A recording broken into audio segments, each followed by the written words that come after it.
জীবন কখনো সহজ নয়। কখনো মনে হবে সবকিছু শেষ, কখনো মনে হবে তুমি আর পারছো না। কিন্তু শোনো, ঠিক এই জায়গাতেই তোমাকে সিদ্ধান্ত নিতে হবে। তুমি কি হেরে যাবে নাকি আবার উঠে দাঁড়াবে?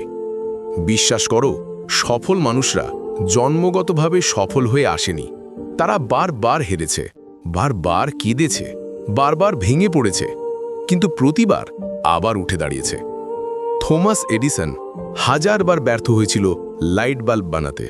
লোকেরা তাকে পাগল বলেছিল, কিন্তু তিনি হাসি মুখে বলেছিলেন, আমি ব্যর্থ হইনি, আমি শুধু হাজারটা উপায় খুঁজে পেয়েছি যেগুলো কাজ করে না। তাহলে বলো, তোমার একবার ব্যর্থ হওয়া কি শেষ?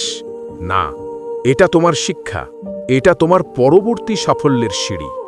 তুমি যদি বিশ্বাস করো আমি পারব, তাহলে এই পৃথিবীতে এমন কোনো শক্তি নেই যে তোমাকে থামাতে পারবে। কিন্তু তুমি যদি নিজেই নিজের উপর বিশ্বাস না রাখো, তাহলে কোনো স্বপ্নই পূরণ হবে না। আজ তুমি যত ছোটই হও না কেন, আগামীকাল তুমি অনেক বড় হতে পারো। শুধু একটা শর্ত আছে, থেমে যেও না।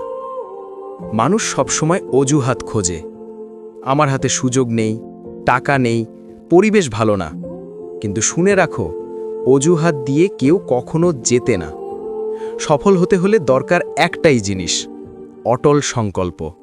আজ তুমি যদি প্রতিদিন সামান্য একটু করেও পরিশ্রম করো না, 10 বছর পর তুমি নিজেই বিশ্বাস করতে পারবে না তুমি কতটা বদলেছ। একটা দিন হয়তো বদলাবে না, কিন্তু প্রতিদিনের ছোট ছোট চেষ্টা মিলেই একদিন তোমার জীবন বদলে দেবে। তোমার চারপাশে অনেকেই বলবে তুমি পারবে না, কিন্তু তাদের দিকে তাকাও, তারা কি নিজের জীবনে বড় কিছু করেছে? যদি না করে থাকে, তাহলে কেন তুমি তাদের কথায় থেমে যাবে? মনে রেখো, তোমার জীবন শুধু তোমার। তুমি ব্যর্থ হলে সেটা তোমার ক্ষতি, তুমি সফল হলে সেটা তোমার জয়। তাহলে কেন অন্যের কথায় থেমে যাবে? কেন তাদের কথায় তোমার স্বপ্ন ভাঙবে? সফলতার পথে সবচেয়ে বড় বাধা হলো ভয়। ভয় তোমাকে পিছিয়ে দেয়, ভয় তোমাকে ছোট করে রাখে। কিন্তু যদি ভয়কে জিততে দাও, তাহলে তুমি হারবে। ভয়কে পাশ কাটাও, হাজারো কষ্ট আসবে, মানুষ হাসবে, তুমি একা হবে। কিন্তু যদি দাঁড়িয়ে থাকো, একদিন সেই মানুষগুলোই তোমার সামনে হাততালি দেবে। জীবনটা একটাই, অলসতা, ভয় আর অজুহাতে নষ্ট করার মতো নয়। এখনই উঠে দাঁড়াও, এখনই শুরু করো, এবং একদিন তুমি নিজেই বলবে, হ্যাঁ আমি পেরেছি।